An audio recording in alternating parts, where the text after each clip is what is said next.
আচ্ছা, গত ক্লাসে মোটামুটি আমরা অনেকগুলা HTML এর ট্যাগ শিখেছি এবং আমরা একটা বিষয় কিন্তু জেনেছি। HTML এ আমাদের শেখার মতন কি আছে? শুধুমাত্র ট্যাগ। HTML এ আপনি শুধুই শিখবেন হচ্ছে ট্যাগ। আর গত ক্লাসে অলরেডি আমরা অনেকগুলা ট্যাগ কিন্তু শিখে গেছি, ঠিক কি না? আমরা গত ক্লাসে অলরেডি অনেকগুলা ট্যাগের ব্যবহার জেনেছি। আজকে আমরা অনেক অনেক ট্যাগ শিখবো। তো চলেন আমরা একটা কাজ শুরু করে দিই এবার। আমরা আমাদের ক্লাসের ডিরেক্টরিতে যাচ্ছি। আমাদের আজকে ক্লাস হচ্ছে 3। ওকে, এবার আমরা জানি অলরেডি যখনই আপনি কোনো একটা ক্লায়েন্টের কাজ পাবেন, আপনার প্রথম কাজ হচ্ছে আপনি যে কাজটা করতে যাচ্ছেন, যে প্রজেক্টটা বানাতে যাচ্ছেন, সেই প্রজেক্টের একটা ডিরেক্টরি আপনাকে বানাতে হবে। আমি ডিরেক্টরি বানাচ্ছি, নাম দিলাম হচ্ছে ওয়েব। ওকে, ডিরেক্টরির ভিতরে আপনি যখন HTML নিয়ে কাজ করবেন, আপনার কাজ হচ্ছে HTML ফাইল তৈরি করা। আপনি যখন CSS নিয়ে কাজ করবেন, আপনার কাজ হচ্ছে CSS ফাইল তৈরি করা। আমরা এখন কি নিয়ে কাজ করতে চাই? HTML। ওকে, তাহলে আমি এখন HTML ফাইল বানাচ্ছি। HTML ফাইল বানাচ্ছি, নাম দিলাম হচ্ছে bd.html। আচ্ছা, bbd.html নাম দিলাম আমরা এটার।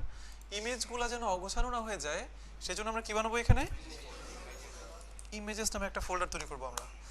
আমরা কি সবাই বুঝতে পারছি? এই index.html ফাইলটাকে আমরা এইভাবে সরাসরি রান করতে পারি। এই ফাইলের মধ্যে আমরা কিছুই লিখি নাই, সেজন্য আমার ফুল পেজটা কি ব্ল্যাঙ্ক, খালি একবারে। আর আমি যদি এই ফাইলের মধ্যে কাজ করতে চাই, তাহলে আমাকে কি করতে হবে? রাইট বাটন ক্লিক করে এডিট উইথ নোটপ্যাড প্লাস প্লাসের মধ্যে আমাদেরকে যেতে হবে। আমরা কি সবাই বুঝতে পারছি? ওকে, এবার প্রথম কাজ আমাদের HTML5 এর স্ট্রাকচার, HTML এর স্ট্রাকচারটা আমাকে বসাইতে হবে। কে কে আমাকে হেল্প করবেন HTML5 এর স্ট্রাকচার বসানোর জন্য? HTML5 এর স্ট্রাকচার যারা হাত তুলেছেন তাদেরকে ধরবো না আর কি, ঠিক আছে? কি নাম আপনার? আপনার আপনার আপনার হ্যাঁ, আপনার গাউ কাউসার হোসাইন। আমাকে বলেন যে HTML5 এর স্ট্রাকচারটা কিরকম হবে, আপনি বলেন। আমরা সরাসরি ট্যাগ বলবো, লেস দেন গ্রেটার দেন বলা দরকার নাই। HTML শুরু, HTML শেষ। HTML শুরু করলাম, তারপর ও আচ্ছা, না শুধু স্ট্রাকচার, ডক টাইপ তো তার উপরে থাকবে, শুধু স্ট্রাকচারটা বলেন। HTML শেষ, তারপর একটু দাঁড়ান আমি একটু লিখি। HTML শেষ, শেষ মানে হচ্ছে স্ল্যাশ, তারপর তারপর হেড শুরু, হেড টেক্সট শুরু, হেড টেক্সট শেষ, তারপর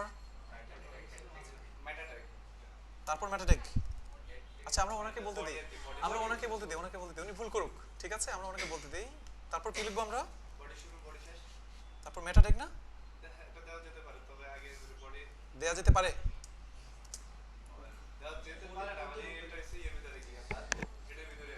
হেডের ভিতরে, ঠিক আছে। আচ্ছা, সমস্যা নাই, আপনি ঠিকঠাক মতন এগোচ্ছেন। আপনি একটু মনে হয় একটু মানে নার্ভাস হয়ে যাচ্ছেন আর কি।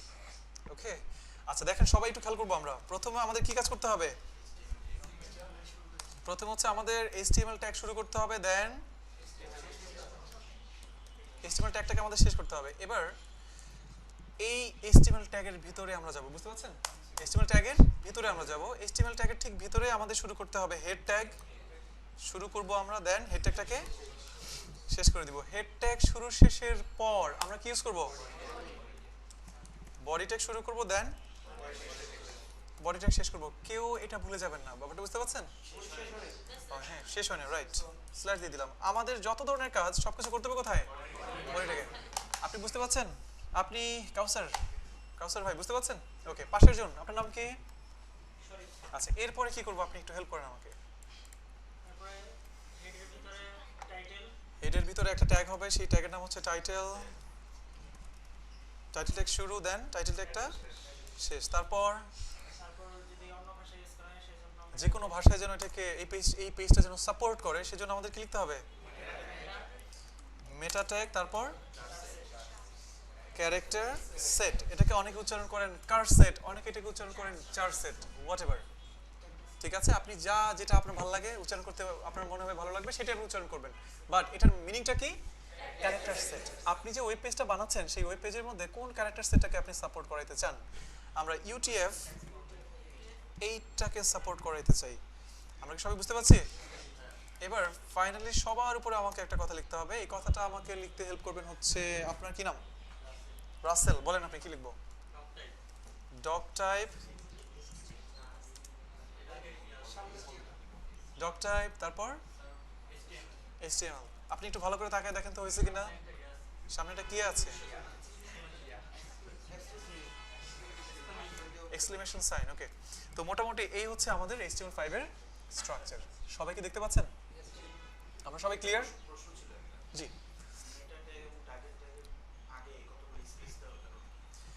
আচ্ছা, খুব সুন্দর প্রশ্ন যে ভাইয়া আপনি মেটা ট্যাগ এবং টাইটেল ট্যাগ মানে এই যে বাম পাশে একটা স্পেস, এটা কেন?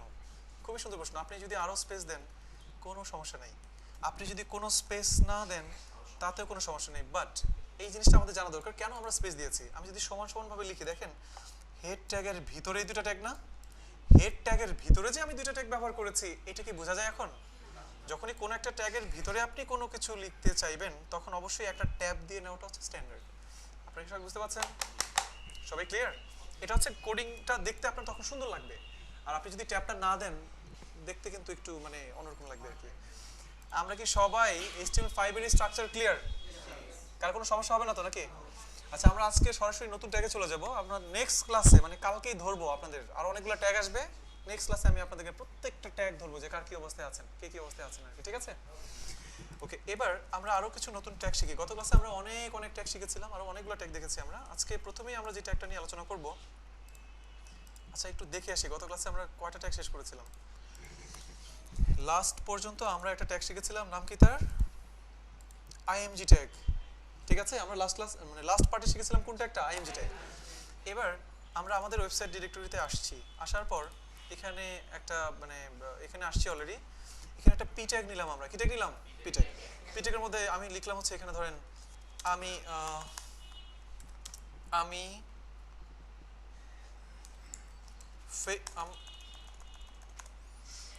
তুমি ফেসবুকে আমাকে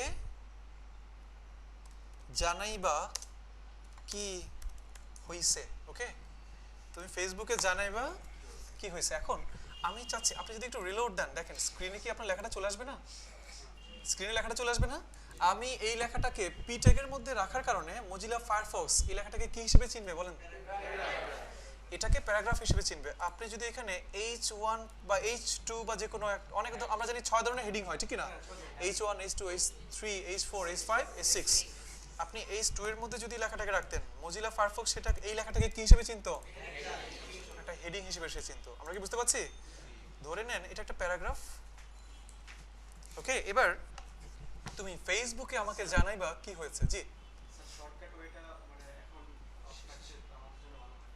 অফ রাখলে আচ্ছা আচ্ছা ঠিক আছে। শর্টকাট ওয়ে আপনারা কেউ ইউজ করবেন না, আমি তো মনে হয় এভাবেই টাইপ করতেছি, তাই না? তারপরে অনেক শর্টকাট আছে যেগুলো আমি একটা সময় আপনাদেরকে দেখাই দিব, ঠিক আছে? এবার একটু দেখেন, তুমি ফেসবুকে আমাকে জানাইবা কি হয়েছে। একটু রিলোড দেন, এখানে দেখেন লেখাটার দিকে আপনি একটু ভালো করে তাকান। তুমি ফেসবুকে আমাকে জানাইবা কি হয়েছে। আমি চাচ্ছি ফেসবুক লেখাটাকে আমি এমন একটা ব্যবস্থা করে ফেলবো, ফেসবুকের মধ্যে ক্লিক করবে উনি সরাসরি চলে যাবেন কোথায়? ফেসবুকে। ব্যাপারটা বুঝতে পারছেন? আমি চাচ্ছি যে তুমি ফেসবুকে আমাকে জানাবা, এই লেখাটার মধ্যে ফেসবুক লেখাটাকে আমি চাচ্ছি একটু অ্যাঙ্কর করে ফেলবো। কি করে ফেলবো আমি? অ্যাঙ্কর। মানে হচ্ছে ফেসবুক লেখাটার মধ্যে ক্লিক করলে তখন আমি অটোমেটিক্যালি এই ফেসবুক শব্দ থেকে কোথায় চলে যাব? ফেসবুকে। আপনারা কি বুঝতে পারছেন? কোনো একটা ওয়েব পেজের কোনো একটা ওয়ার্ডকে যদি আপনি অ্যাঙ্কর করে ফেলতে চান, অর্থাৎ সেই লেখাটার মধ্যে যদি আপনি কোনো একটা লিংক রেখে দিতে চান, সেই শব্দটার মধ্যে কেউ ক্লিক করবে, ক্লিক করে সে ট্রান্সফারে অন্য একটা পেজ এসে চলে যাবে। ব্যাপারটা বুঝতে পারছেন? তো যদি এরকম কিছু করতে চান সেক্ষেত্রে আমাকে আরেকটা ট্যাগ ইউজ করতে হবে। ট্যাগের নাম হচ্ছে এ ট্যাগ। ট্যাগের নাম কি? এ ট্যাগ। আপনারা কি বুঝতে পাচ্ছেন? এখন ফেসবুক কথাটাকে আমি চাচ্ছি অ্যাঙ্কর করে ফেলবো, তাহলে ফেসবুকের আগে আমাকে এ ট্যাগ শুরু করতে হবে, দেন ফেসবুক কথাটা শেষে আমাকে এ ট্যাগটা শেষ করতে হবে। এবার দেখেন তো অ্যাঙ্কর হয়েছে কিনা। ক্লিক করলে কিছু হয়? কিছু হচ্ছে? কিছু হচ্ছে না, কারণ এই ট্যাগটা হচ্ছে এমন একটা ট্যাগ যে ট্যাগটাকে অ্যাট্রিবিউট ছাড়া সে কাজ করবে না। আমরা IMG ট্যাগটাকে দেখেছিলাম, IMG ট্যাগ ইউজ করার সাথে সাথে কি সে কাজ করেছিল? IMG ট্যাগের মধ্যে SRC অ্যাট্রিবিউট দিয়ে আমাকে কিন্তু বলে দেওয়া লাগছিল, ঠিক কি না? আপনার এখানেও আপনাকে কি করতে হবে? এটা অ্যাট্রিবিউট ব্যবহার করতে হবে। আপনাকে বলে দিতে হবে HREF হাই রেফারেন্সের মাধ্যমে তুমি আমাকে কোথাও সেন্ড করে দাও। এবার রিলোড দেন, দেখেন এই লেখাটা একটু চেঞ্জ হয়ে গেছে না? এখন লেখাটার নিচে একটা আন্ডারলাইন চলে আসছে, লেখার কালারটা একটু চেঞ্জ হয়ে গেছে। লেখাটা দেখেই বোঝা যাচ্ছে, মানে শব্দটা দেখেই বোঝা যাচ্ছে ফুল লাইনের মধ্যে এই শব্দটার মধ্যে কিছু একটা আছে, ঠিক না? এখন আপনি যদি একটু কার্সরটা নিয়ে যান হাতে চিহ্ন আসে? আমরা কি সবাই ক্লিয়ার? ক্লিক করলে কোথাও যাই? আমি কোথাও যাচ্ছি? কোথাও যাচ্ছি না, কারণ এই ট্যাগটাকে আপনার বলে দিতে হবে, শোনো এই ট্যাগ তোমার এই ওয়ার্ডের মধ্যে যদি কেউ ক্লিক করে তাহলে তুমি তাকে সেন্ড করে দিবা। কোথায় সেন্ড করে দিবা তাকে? http://facebook.com। এবার আপনি একটা রিলোড দেন। এখন আপনি যদি ফেসবুক লেখাটার উপরে ক্লিক করেন, আমি আমার ওয়েব পেজ থেকে কোথায় চলে আসছি? ফেসবুকে চলে আসছি। আপনারা কি সবাই ক্লিয়ার? অ্যাঙ্কর ট্যাগ নিয়ে কাজ করতে পারবো না? সবাই পারবো? কার কোনো প্রশ্ন আছে এটা নিয়ে? নাই? এখন না আমি সেভ করতেছি বারবার, কন্ট্রোল-এস। আমি যাই লিখছি বারবার কি করছি আমি? অবশ্যই সেভ করতেছি। সেভ ছাড়া কিন্তু আপনার কাজ করবে না কিন্তু। জি আচ্ছা, জি জি আচ্ছা, খুবই সুন্দর প্রশ্ন ভাইয়া। আমি কি এইচটিটিপি না লিখলে হবে না? এইচটিটিপি মানে হচ্ছে হাইপার টেক্সট ট্রান্সফার প্রোটোকল। এটা ছাড়া কাজ করে কিনা চলেন দেখে আসি। অবশ্যই কাজ করবে না। আপনি এখন ক্লিক করেন ফাইল নট ফাউন্ড। আপনি কি মানে কোন একটা ফাইলে যেতে চান, না সরাসরি এইচটিটিপি মানে অনলাইনে চলে যেতে চান? আপনি অনলাইনে রাখা কোন একটা ওয়েবসাইটে চলে যেতে চান? আপনার অনলাইনে রাখা কোন একটা ওয়েবসাইটে তো আপনি যেতে চান, তাই না? সেজন্য আপনাকে অবশ্যই লিংক ব্যবহার করার সময় এখানে কি লিখতে হবে? http://hypertext transfer protocol। আমরা কি সবাই ক্লিয়ার? সবাই কি বুঝতে পারছেন? তো আমরা বুঝলাম, যদি আপনি চান আপনার ওয়েবসাইটের কোনো একটা লেখা, সেই লেখার উপর কোনো একজন ইউজার এসে ক্লিক করবে, ক্লিক করার পর সে অন্য কোথাও চলে যাবে, যদি এ ধরনের কোনো একটা ফাংশনালিটি আপনি তৈরি করতে চান, সেক্ষেত্রে আপনাকে কোনটা ইউজ করতে হবে? এটাই। সাপোজ কি হইছে, হইছে শব্দটার মধ্যে আমি চাচ্ছি কেউ ক্লিক করলে আমরা তাকে গুগলে পাঠিয়ে দিব। কোথায় পাঠিয়ে দিব? গুগলে। হইছে শব্দের আগে আমি এটা একটা শুরু করলাম, হইছে শব্দটা শেষে আমি কি করব? এখন এটেকটাকে শেষ করব। এবার এই এটেকের মধ্যে এই এটেককে আমাকে বলে দিতে হবে, তোমার মধ্যে যদি কেউ ক্লিক করে তাহলে তুমি তাকে পাঠিয়ে দাও। কোথায় পাঠিয়ে দাও? গুগলে। href মানে হাই রেফারেন্সে তুমি তাকে ট্রান্সফার করে ফেলবা, তুমি তাকে কোথাও পাঠিয়ে দিবা। কোথায় পাঠিয়ে দিবা তুমি? http://google.com। এখন আপনি যদি একটা রিলোড দেন, দেখেন হইছে শব্দটা একটু ডিফারেন্ট লাগছে। আমি হইছে শব্দের মধ্যে ক্লিক করছি, আমি চলে আসছি গুগলে। আবার ফেসবুক শব্দটার মধ্যে যখন আমি ক্লিক করছি, আমি কোথায় চলে আসছি? ফেসবুকে। সবাই ক্লিয়ার? এখানে একটা সমস্যা আছে। কোনটা? হ্যাঁ, হইসের নিচে এবং ফেসবুকের নিচে আন্ডারলাইন আছে। আপনি যখনই এটেক ব্যবহার করবেন অটোমেটিক্যালি এই আন্ডারলাইনটা ক্রিয়েট হবে। আপনি চাচ্ছেন না এই আন্ডারলাইনটা রাখতে, সিএসএস যখন আমরা শিখবো তখন আন্ডারলাইন বাদ দিয়ে দিব। সবাই ক্লিয়ার? আমরা কি সবাই বুঝতে পারছি? তো মোটামুটি এই ছিল আমাদের এটেকের ব্যাপার। কিন্তু এখানে একটা সমস্যা আছে। সমস্যাটা হচ্ছে, আমি আমার ওয়েব পেজ, এটা আমি যদি ফেসবুকে ক্লিক করি, আমার ওয়েব পেজ লোড হয়ে ফেসবুক চলে আসতেছে। আমার ওয়েব পেজ আছে এখন আর? আমি চাচ্ছি না আমার ওয়েবসাইটটাও থাকবে, কেউ এখানে ক্লিক করবে, নতুন একটা ট্যাব ওপেন হবে, ট্যাব ওপেন হওয়ার পরে নতুন একটা ফেসবুক ওপেন হবে। অথবা এই যে হইসেতে আমি ক্লিক করব, এখানে ক্লিক করলে আমি গুগলে চলে যাব, ঠিক কি না? এখন আমি চাচ্ছি আমি হইসেতে ক্লিক করব, নতুন আরেকটা ট্যাব ওপেন হয়ে তারপরে গুগলটা আমার সামনে চলে আসবে। যদি এই কাজটা আপনি করতে চান তাহলে অবশ্যই এটাকে তো বলতে হবে, ঠিক কি না? আমরা অলরেডি গত ক্লাসে আলোচনা করেছি, HTML হচ্ছে একটা ল্যাঙ্গুয়েজ। আপনি HTML ল্যাঙ্গুয়েজের সাথে ল্যাঙ্গুয়েজ ব্যবহার করে আপনি কার সাথে কথা বলবেন? ব্রাউজারের সাথে। সো আপনাকে ব্রাউজারের সাথে যখন আপনি কথা বলবেন, ব্রাউজারকে বলে দিতে হবে, শোনো ব্রাউজার, আমি চাচ্ছি এটেকের মাধ্যমে তুমি এখানে সব করে দিয়েছো, ভালো, গুড, কোনো সমস্যা নাই, বাট আমি চাচ্ছি এখানে ক্লিক করলে যেন আমার ওয়েব পেজটা যেন থাকে, আমার ওয়েব পেজটা যেন থাকে। নতুন যে লিঙ্কে তুমি আমাকে পাঠাবা, সেটা নতুন একটা আরেকটা ট্যাবের মধ্যে দিয়ে তুমি সেটাকে ওপেন করাবা। সেক্ষেত্রে আপনার অবশ্যই এটেকের ভিতরে লিখতে হবে টার্গেট, সরি প্রপার্টির নাম কি, সরি অ্যাট্রিবিউটের নাম কি, টার্গেট। টার্গেট সমান সমান, এবার এখানে লিখবেন হচ্ছে আপনি আন্ডারস্কোর ব্ল্যাঙ্ক। আমরা কি ইউজ করবো এখানে? Underscore blank. এটা মানে হচ্ছে ব্ল্যাঙ্ক একটা ট্যাবে তুমি টার্গেট করবা। কোনটাকে টার্গেট করবা? লিঙ্কটাকে টার্গেট করবা। আপনারা কি সবাই বুঝতে পারছেন? এবার আমি যদি একটু রিলোড দেই, এখন যদি ফেসবুকে ক্লিক করেন, কি হচ্ছে? আমার পেজ এখানে থাকছে এবং নতুন আমি যে লিঙ্কে আমার যাওয়ার কথা ছিল, নতুন একটা ট্যাবে ওপেন হয়ে আমি কিন্তু নতুন লিঙ্কে চলে যাচ্ছি। কার কোনো কোশ্চেন আছে কি এই ব্যাপারে? পারবো না কাজ করতে? এবার আপনার মনে প্রশ্ন আসতে পারে, ভাই আমি চাচ্ছি একটা ইমেজে ক্লিক করবো, তারপর অন্য একটা জায়গায় চলে যাব। একটা ইমেজে ক্লিক করবো আমি, তারপর একটা অন্য জায়গায় চলে যাব, সেটা আপনি কিভাবে করবেন? দেখেন, একটা ইমেজ তাহলে নিয়ে আসেন এখানে। ইমেজ আনতে চাইলে আমরা কোন ট্যাগ ইউজ করব? img tag. বাট এটা কি অ্যাট্রিবিউট ছাড়া কাজ করবে? src। এখন আমাদের এখানে একটা ইমেজ নিয়ে আসতে হবে। এখানে ইমেজটা নিয়ে এসে আমরা এই ইমেজটা আমরা শো করাতে চাই, ঠিক আছে? চলুন আমরা শো করাই। ওয়েব ইমেজেস ফোল্ডার রেখে দিলাম। এবার আমি একজনকে ধরি। ওকে, কাকে ধরবো? জি পিছনে। আচ্ছা আপনি কি নাম আপনার?